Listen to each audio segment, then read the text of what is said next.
بسم اللہ الرحمن الرحیم۔ ناظرین، وی لاگ نمبر ہے 132 یعنی 132 اور آج کی چوتھی قسط ہے، پیج ہے 381 اور ہیڈنگ وہی چل رہا ہے، شہیدوں اور زخمیوں کی خبر گیری۔ ناظرین، غزوہ احد ہم آپ کے سامنے رکھ رہے ہیں کنٹینیوٹی سے۔ غزوہ احد میں انتقامی جنگ کے لیے قریش کی تیاریاں ہیں۔ ناظرین، یہ کتاب جس سے ہم آپ کے سامنے یہ واقعہ رکھ رہے ہیں، اس کتاب کا ٹائٹل ہے الرحیق المختوم۔ ناظرین، سیرت النبی صلی اللہ علیہ وسلم پر دنیا بھر میں اول انعام یافتہ یہ کتاب ہے۔ اس کتاب کے رائٹر ہیں مولانا صفی الرحمان مبارک پوری۔ غزوہ احد کا سب ہیڈنگ ہے شہیدوں اور زخمیوں کی خبر گیری، اس کا کچھ حصہ بقیہ ہے وہ ہم آپ کے سامنے رکھ رہے ہیں اور آج اس کی ہے چوتھی قسط۔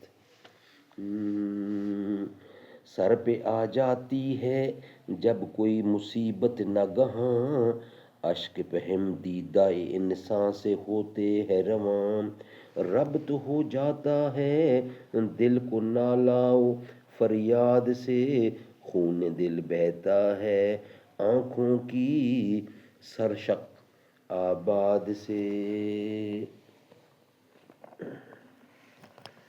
ناظرین، انہی زخمیوں میں عثمان بھی ملا، اس نے اس جنگ میں خوب داد شجاعت دی تھی اور تنہا 7 یا 8 مشرکین کو تیغ کیا تھا۔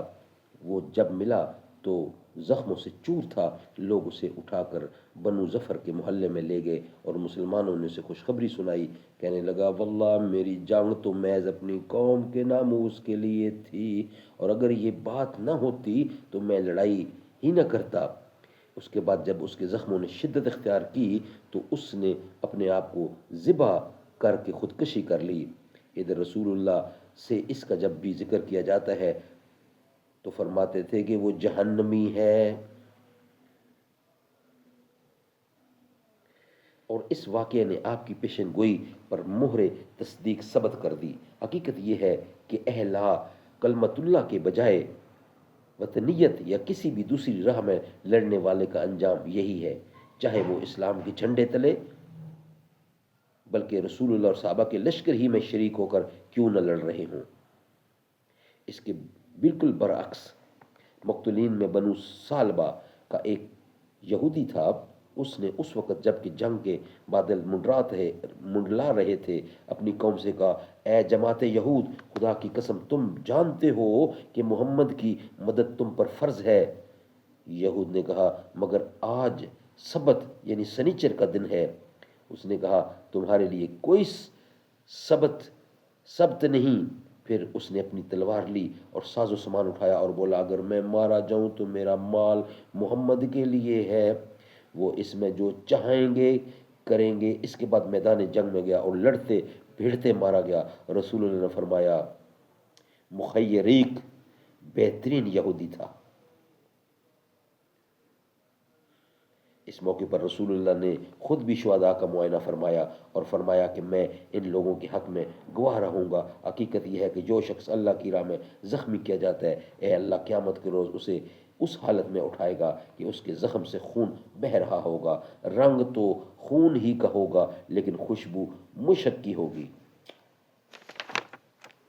سبحان اللہ، سبحان اللہ۔ ناظرین، یہ ویلاگ ہمارا یہاں ہی کمپلیٹ ہوتا ہے۔ نیکسٹ ویلاگ میں انشاءاللہ اس کا بقیہ حصہ ہم آپ کے سامنے رکھیں گے۔ ابھی یہ شہیدوں اور زخمیوں کی خبر گیری کا کچھ حصہ باقی ہے، وہ انشاءاللہ ہم آپ کے سامنے رکھیں گے نیکسٹ ویلاگ کی صورت میں۔